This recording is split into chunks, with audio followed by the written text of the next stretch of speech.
सी programming के इस lecture में हम बात करेंगे कि हम एक वेरिएबल को किस तरह से नाम दे सकते हैं। अगर हम रियल लाइफ की बात करें, जिस तरह से हर इंसान का कोई ना कोई नाम ज़रूर होता है जो कि उसको यूनिकली आइडेंटिफाई करने के लिए इस्तेमाल किया जाता है। ज़रूरी नहीं है कि एक नाम ही उसको यूनिकली आइडेंटिफाई करे, उसकी और बहुत सी कैरेक्टरिस्टिक्स हो सकती हैं जो उसको यूनिकली आइडेंटिफाई करते हैं। लेट्स से वो काम क्या करता है, उसकी कास्ट क्या है, उसकी रिहाइश क्या है, उसकी कंट्री कौन सी है, तो ये सारी चीज़ें उसको यूनिकली आइडेंटिफाई करती हैं।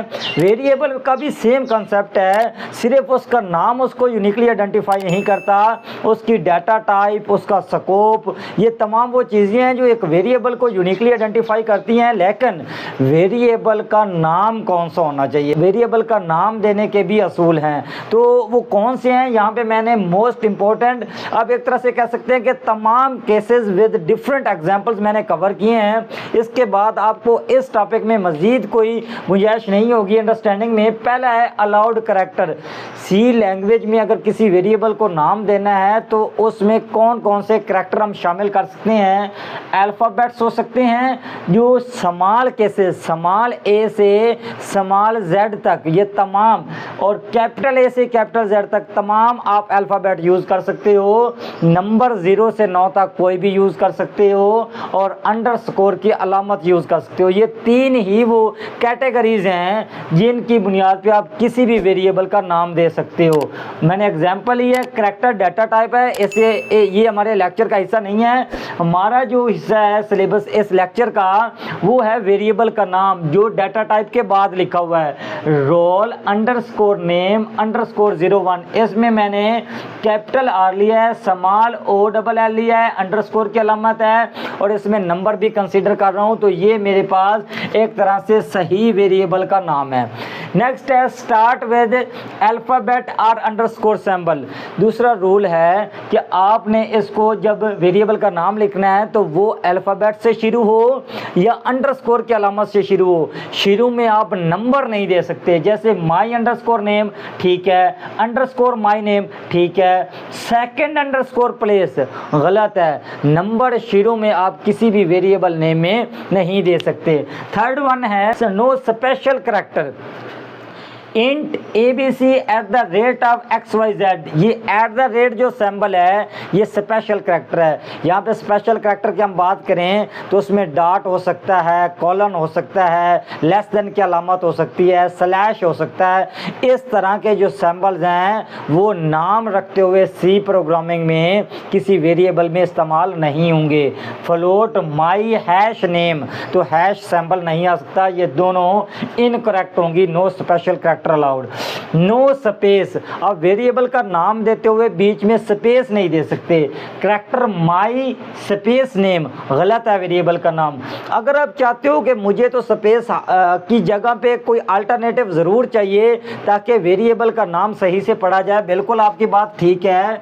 माई नेम ये कुछ सही नहीं पढ़ा जा रहा। अगर आप इसकी बेहतर रीडिंग करना चाहते हो तो माई अंडरस्कोर नेम लिख दो, अब ये वेरिएबल का नाम सही से पढ़ा जा रहा है। अगर आप ऐसा नहीं करना चाहते तो आपके पास जितने वर्ड आ रहे हैं तमाम वर्ड का पहला करैक्टर कैपिटल कर दो। जैसे पहला वर्ड था माई तो M कैपिटल कर दो, सेकंड वर्ड था नेम तो N कैपिटल कर दो।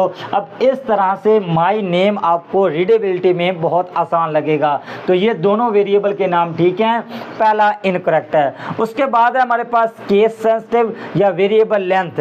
अगर हम केस सेंसिटिव की बात करें तो सी प्रोग्रामिंग में अगर आपने स्मॉल ए वेरिएबल का नाम रखा और एक और वेरिएबल बनाया जिसका नाम कैपिटल ए रखा, अब ये दो डिफरेंट वेरिएबल होंगे, ये सेम वेरिएबल ट्रीट नहीं होंगे। हाँ, अगर आपने पूरे एक वेरिएबल जिसके जो 20 करैक्टर का था उस और दूसरा वेरिएबल बनाया वो भी 20 करैक्टर और सारे करैक्टर भी सेम है, लेकिन वहाँ पे सिर्फ एक करैक्टर आपने स्मॉल या कैपिटल कर दिया, तो अब ये दो डिफरेंट वेरिएबल हो जाएंगे। लेट्स से मैंने यहाँ पे लिखा नेम और सेकंड वेरिएबल लिया कैपिटल NAME, तो अब ये दो डिफरेंट वेरिएबल हैं। अगर मैं तीसरा वेरिएबल लिखूं NAM और फिर कैपिटल E, अब ये तीसरा, ये तीन डिफरेंट मेरे पास वेरिएबल बन गए।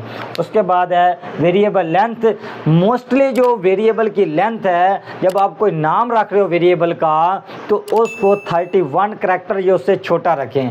मोस्टली आपको इतने आप करैक्टर यूज़ नहीं करते। सम केसेस में जब आपको बहुत कम्प्लेक्स या बहुत बड़ा कोई वेरिएबल का नाम रखना है तो 31 करैक्टर आप यूज़ करें। उसके बाद अगर आप ज़्यादा यूज़ करेंगे तो एरर नहीं है, लेकिन कंपाइलर जो है वो आपके पहले 31 को एक्सेप्ट कर लेगा, बाकियों को इग्नोर कर देगा।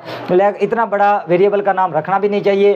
5, 7, 6, 8 जो है वो करैक्टर का मैक्सिमम 10 तक आप लेके जाएं। वेरिएबल का नाम जो है वो ज़्यादा रीडेबिलिटी में भी सही रहता है, समझने में भी, और उसके अलावा उसकी जो फंक्शनैलिटी काम करने की आप प्रॉपर तरीके से यूज़ कर सकते हो। लेकिन अगर आप बहुत छोटे वेरिएबल का नाम लिखते हो, जैसे इंट A लिख दिया, इंट B, ये भी अच्छी प्रैक्टिस नहीं है। टू शॉर्ट भी आपका वेरिएबल का नाम नहीं होना चाहिए, टू लॉन्ग भी नहीं होना चाहिए, एवरेज होना चाहिए जो आपके कोडिंग में बेहतरीन तरीके से इस्तेमाल हो सके।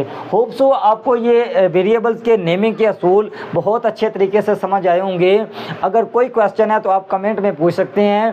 Thanks for watching, see you in the next video.